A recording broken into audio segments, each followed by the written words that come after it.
Test. 1, 2, 3. Okay. Looks like we're on. Yeah, I'll be getting started here in a minute. The title of the video is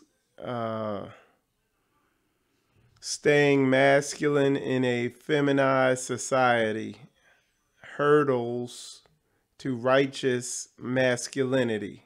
Okay. And it's basically part two to the video I did before, just defining what masculinity actually is and what being a real man actually is. So, but yeah, just give me a sec. We'll get started here in 1 minute. Just want to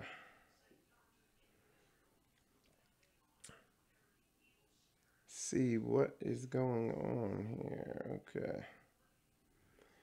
All right.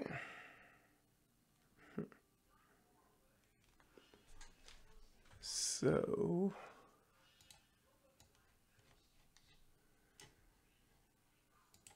but yeah, the title is um,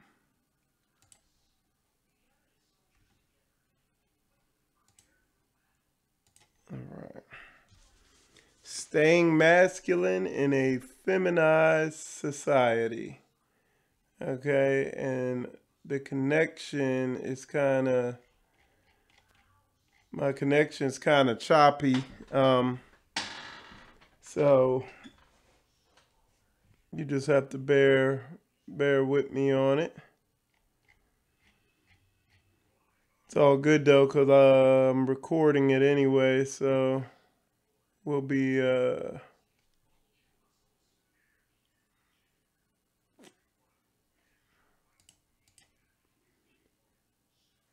good. All right. Okay, so it's not bad. All right, so we're good to go here. So yeah, title the first video I did, because this is part two to it. The first video I did was staying masculine in feminized society. It was defining masculinity, and basically the way we define, or the way I define masculinity is biblically. Is basically having a righteous response in in situations in life. So, for instance, how do you deal with a hostile boss at your job? How do you deal with a hostile wife? What's the difference? How you interact in all these situations? How do you interact in situations where you might be nervous at and stuff like that? So I just kind of roughly define masculinity in that one. But in this video, I'm going to give you the major hurdles that I see people have trouble with when it comes to being a masculine man.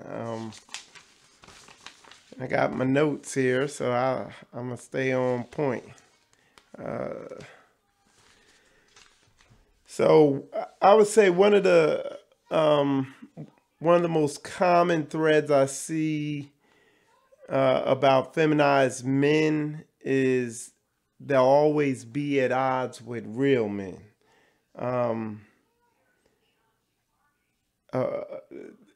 It's just that feminized man, that Ahab spirit in the man. It always targets. It's almost like it's wired up to go after a righteous masculine man, to be at odds with him. But as you see, as you're gonna see, as I read through this, you're gonna see that a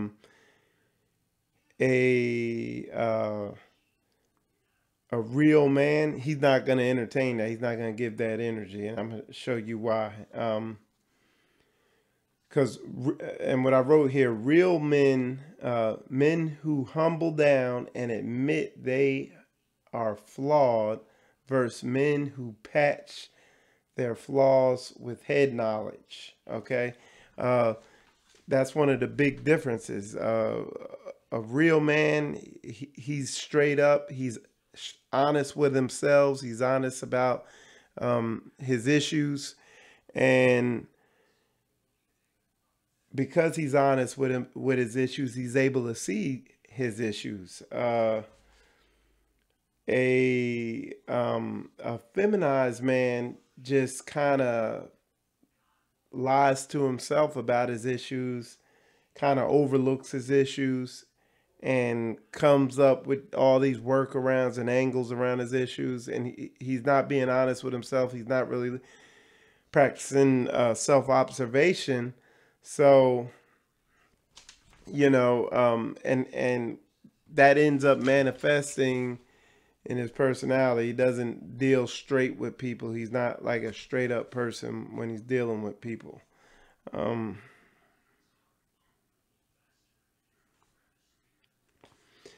So what I put here, the core issue is men who identify with their emotions versus men who identify with truth and righteous wisdom.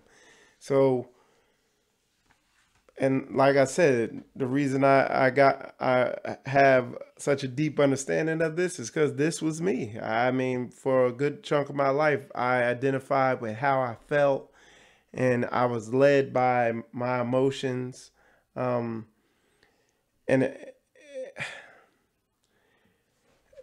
I have to clarify this a little better, but a real man is going to be led by righteous truth, by righteous biblical truth. So he will align his emotions to righteous biblical truth. Okay. So he'll be able to become aware of those emotions, become aware of what's going on, be able to face the fact that certain parts of his emotions are off, and then do what needs to be done to align them with Yah's word, and be able to align them with righteous wisdom in God's word. And how's he gonna align them? Like, how do you get those emotions lined up? The thing I always say is pray, fast, seek the Lord. So you pray. If it's a real heavy thing, you're going to have to seek the Lord. And when I say pray, I mean, I'm not saying, oh, Lord, thou art God, and just do some pretty sounding prayer. I'm talking about earnest, humble, desperate begging, and I emphasize humble. Look up the definition of the word supplication, okay? Because through prayer and supplication, look up what that is. I just defined it as that humble, just sorry, earnest begging to get it right, seeking the Lord on that level, praying to him on that level. So I said pray, said fast. Sometimes you will need to fast from something. I'm going to talk here later about cutting out TV and media, okay? I'm not saying it's wicked, but it ain't good. You know what I'm saying? I'm not saying it's a sin, but the stuff they're pumping out, once you become aware of what it's really doing to you, so fasting from stuff like that. You might even want to fast from food and just sacrifice something to show how serious you are about this thing. And then seeking the Lord. When I say seek the Lord, that's another big one, is reading his word, seeing where your mind needs to be, seeing where you're off at, and just constantly drilling that in. Okay. So that's the other part to it. All right. So just reading that last statement, the core issue is men who identify with their emotions versus men who identify with truth, who are grounded. Okay. And again, you're going to see a lot of this, a lot of examples of this as we go on. I wrote here, I was telling a brother that I won't even discuss doctrine, because I see when I get on, in the Facebook groups, and you go in these different Hebrew Israelite groups, there's a lot of bickering and debate and nothing happening. There's no action. It's just people typing so they can look good and get their verse out, whatever, but no action. Nobody's doing nothing for nobody. Okay? No works. Just talk. Okay? So what I put here, I was telling a brother that I won't even discuss doctrine with a man I see is spiritually immature or unstable. I won't even get into it. Like when I know you can't handle it, and I know because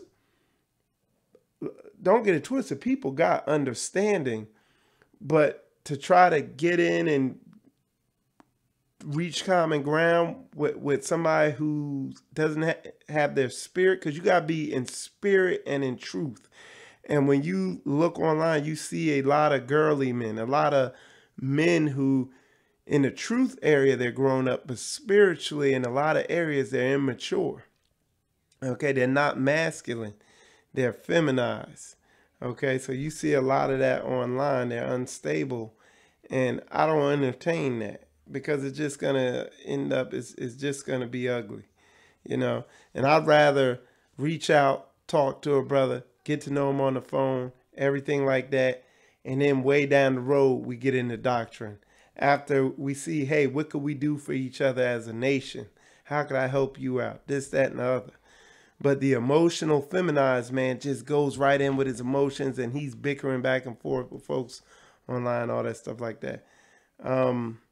Immature. And a lot of people do that because their whole identity is based on, them being right, and acting like they already knew and all that stuff like that. All right.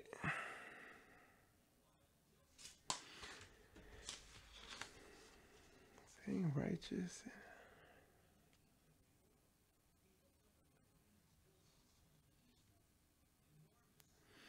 So I kind of hit on this a couple minutes ago.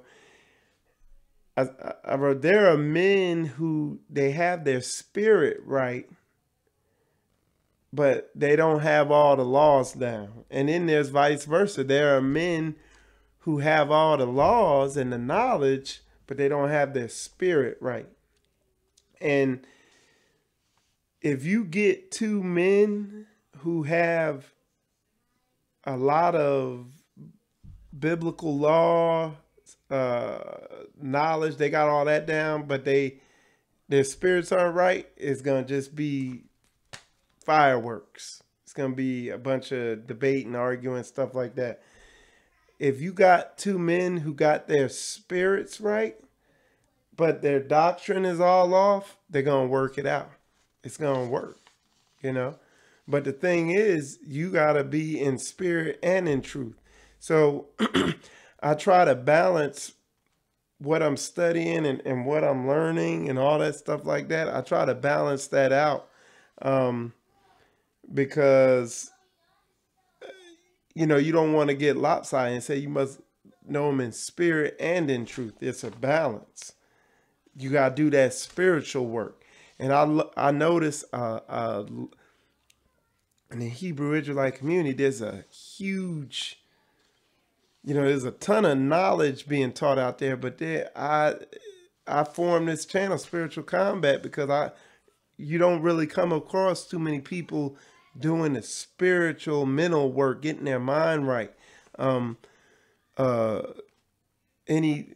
don't see a whole bunch of teachings on relationships and dealing with our sisters and for our sisters, how to deal with our brothers and stuff like that. You don't see anything useful out there on that. So I think I got off the topic a little bit, because what I want to focus on is hurdles to righteous masculinity. So what are the hurdles? What are the big roadblocks? And I kind of actually hit on one, is relationships.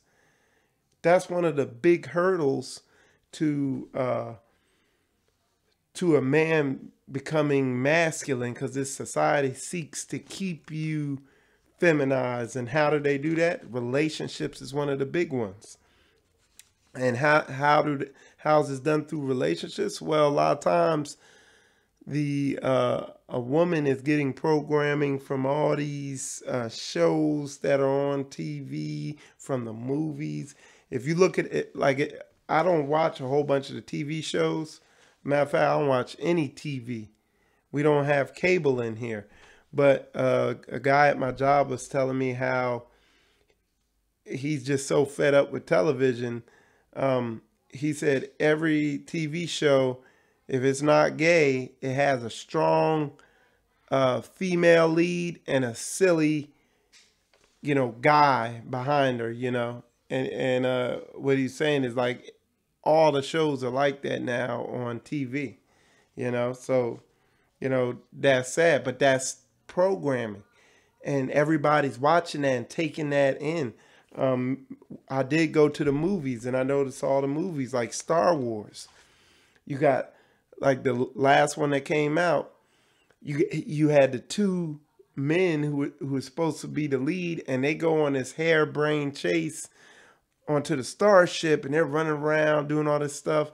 And then they get back to their ship, and the women are like, oh yeah, we already had it handled. So that whole thing you just did was pointless. You guys are silly,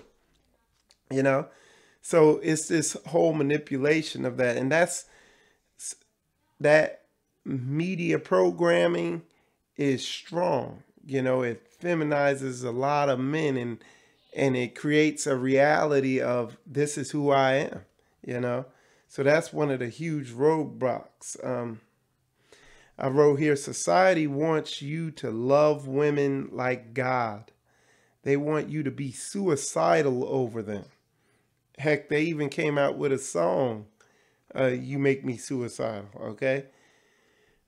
But Yah wants you to love not your life unto death. He wants you to be about this word unto death. You see what I'm saying? You see the conflict? So I wrote here, men must overcome the huge hurdles of getting overly emotional about women. If you look, when you study our Hebrew culture, just by reading the Bible, just by reading the Old Testament, women weren't put on a pedestal at all in that society. They were because there's no equality in the Bible. There's rank, structure, and order. And a woman was below the man. Okay? It said the head of the woman is the man, and the head of the man is Christ, and the head of Christ is Yah. Okay? So there was hierarchy there. It's not like that in this society. In this society, they tell you on the surface, oh, everybody's equal, everything's the same. And then they subliminally program you with, she's the wise, smart one, and you're the silly idiot. Because if you look at all the movies and all the shows out there, the majority of them, that's the programming you're getting. And people buy off on that, and they raise their kids that way. And boom, there you are, your program. You think about King Lemuel in Proverbs 31, I think verse 1, King Lemuel's mother tells him, give not your power unto women. Don't give your power unto them. What these are is evil concupiscence. That's what we're talking about here. These are or not evil concupiscence, inordinate affections, unusually strong, overwhelming feelings of affection. Okay, that's what we're talking about here, and what this society wrongfully calls love. They call that love. Okay, but the Bible's definition of love is Yah's commandments, keeping those commandments. And then it says, and covetousness, which is idolatry.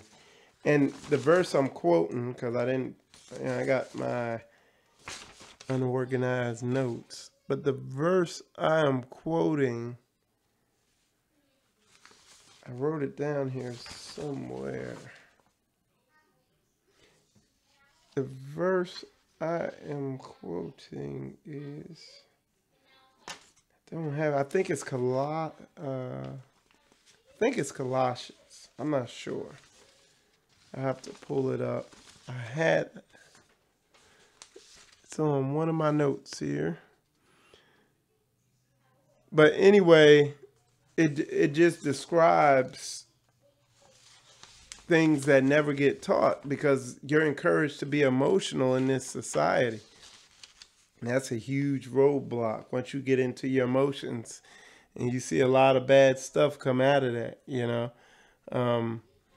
You see a lot of people literally becoming suicidal in real life. So let's see. All right, let me get back to computers. So, so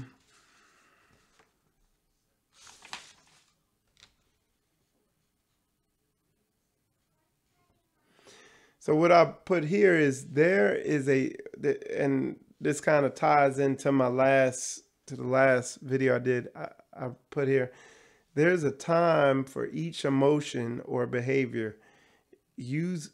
Using each one at the right time according to Yah's word is righteousness. Most men do not want to go through the discomfort of doing this. So what I'm saying is, most men do not want to go through the discomfort of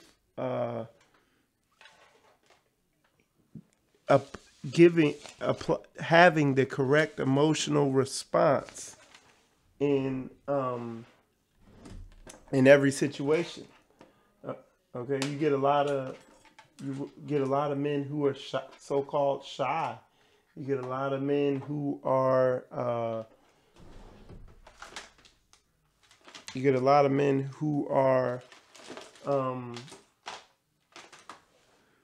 passive. Okay, you get a lot of men who are, you name it, overly aggressive. That was one of the things with me, and in order to get that in the proper alignment, it's not easy. And the thing is, a man is a man. A man's masculine. A man has testosterone and aggression. Okay. A lot of dudes will try to cover that up. Oh no, I'm not aggressive. They'll be real passive and all that. One way or another, that energy is gonna come out every time. But the key to being a masculine man is letting that energy come out in a righteous way. Okay, so I'm gonna give you some examples. You got the passive smiley guy. Hey, okay, hey. And he's in a relationship and he's all the time. And the woman's running over him, disrespecting him. And then one day, all that energy just explodes. And then you see it on the news. I mean, I see the news story here all the time. And this is how it comes out. Double homicide and suicide. Police find family dead. Parent murder suicide. That's how it comes out. And I'm saying that literally that's how it comes out, because what happens, the woman got turned off to the man. She was going to divorce the man, and he just flipped out and killed everybody. And I'm saying that because I've seen that happen a ton of times. It's not just a one-time thing. There was one time here, a guy, the woman was getting ready to divorce him. Thing was getting ugly. The woman was in the shower, And this dude was so pissed, he killed his daughter, and then he killed himself, and he left the woman alive just so she could suffer in pain. You know, so it don't need to get there. You got to be a masculine man. So you got to channel this energy in a righteous way. Okay? When it's time to be bold, you need to be bold. When it's time to be quiet and humble, you need to be quiet and humble. When it's time to turn up and step up and be assertive, you need to be assertive. When it's time, and when I say when it's time to be bold, I mean, men need to learn to be bold, need to be outspoken, assertive, not, oh, okay, yeah, that's cool. When I meet one of them nice dudes, I'm like, like that dude gonna flip out at some point. You know what I'm saying? So, but that, you know, like I said, I'm trying to stick to my title of the hurdles, and I think I'm talking about the hurdles, and I'm giving us the suggestions on how to deal with these hurdles. And I got some Bible verses backing up what I'm saying. So I'm gonna plug my phone in real quick, and I'm gonna go over some because it's gonna solidify some of the things I'm saying here. Because in the main verse, let me see if I'm pretty sure I could pull it up here. Yep, there it is. Yes, it was Colossians. It was Colossians chapter 3, verse 5. It says, mortify therefore your members which are upon the earth, against fornication, uncleanliness, inordinate affection. And the reason I'm always, I'm always bringing up this verse here. If you follow, my teachings on relationships and stuff like that, I'm always bringing up this verse because this inordinate affection, and look up inordinate. I already told you the definition earlier, but look it up for yourself. Inordinate affection is the world's definition of love. It's not the biblical definition of love. It's the world's definition of love. Inordinate affection. And I always bring that up because the Bible's telling you this is a sin. This is something to mortify your flesh against, to kill this desire. Well, the R&B songs, the love songs out there in the world, they encourage inordinate affection. So it means a large, extreme amount of affection. They encourage it. It's not a sin to have affection and have that feeling of affection that the world calls love. But when it's inordinate, then you got some issues. Okay, and then it says covetousness, which is idolatry. Okay, and that's wanting the heavy desire to want things. So these are big roadblocks to masculinity because your emotions are so strong that, they make it impossible for you to really change yourself. Okay, so, all right. So now I got Proverbs 13. All right, let me pull this up. All right.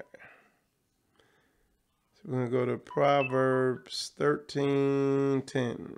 Proverbs 13:10. Okay.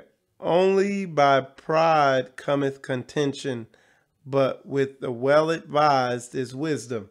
So you see folks beefing, arguing, all that stuff like that. I get along with that. That's pride. But a wise, masculine man, yeah, you ain't gonna see it. Even if you got one wise man and then another prideful guy, the wise guy, he's not gonna fuel it. You know what I'm saying? All right. Okay, so let's see. We got Proverbs 28:26. Proverbs 28:26. And it says, "He that trusteth in his own heart is a fool." Okay? "But whoso walketh wisely, he shall be delivered." So trusting in your own heart ties right back into that inordinate affection. You're supposed to get your heart lined up with this word, but people got stuff, they minds are all over the place. They got all these issues, and and they trust in it. They trust in them emotions they're having. I'm always questioning the emotions I'm having. I'm not always running with them, you know. Um, I try to always question them because, I mean, you got that verse about the heart is desperately wicked. Okay. And like this verse I just read said, you don't want to trust in it. Let's see what else I got. So I put music in the media. They encourage weak emotions. They encourage emotions that are not conducive to masculinity. That they and a lot of the stuff I've seen on TV is a lot of stuff I've seen on TV is opposes um, masculinity directly and perfectly. It's directly, perfectly against what's in Yah's word. But anyway, that wraps up this video. I know my energy's a little low. That's because it's the end of the day, and I'm tired. But I hope this video was informative. If you got questions, comments, or concerns, just put them in there. I'll definitely respond back to them. If you got any ideas or questions for another video you want to hear me speak about something on, go ahead and put it in there. Like, comment, subscribe to the channel, and have a nice day.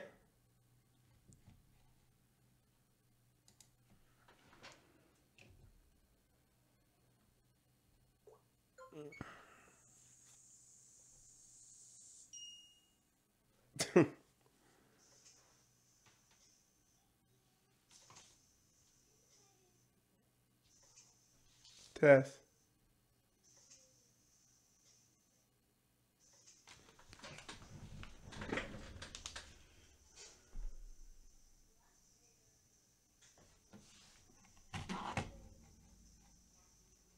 All right.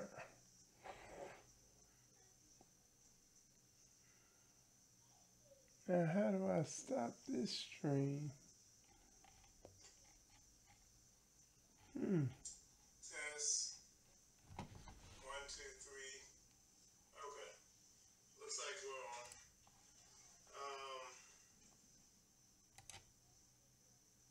Yeah, I'll be getting started here in a minute. The title of the video is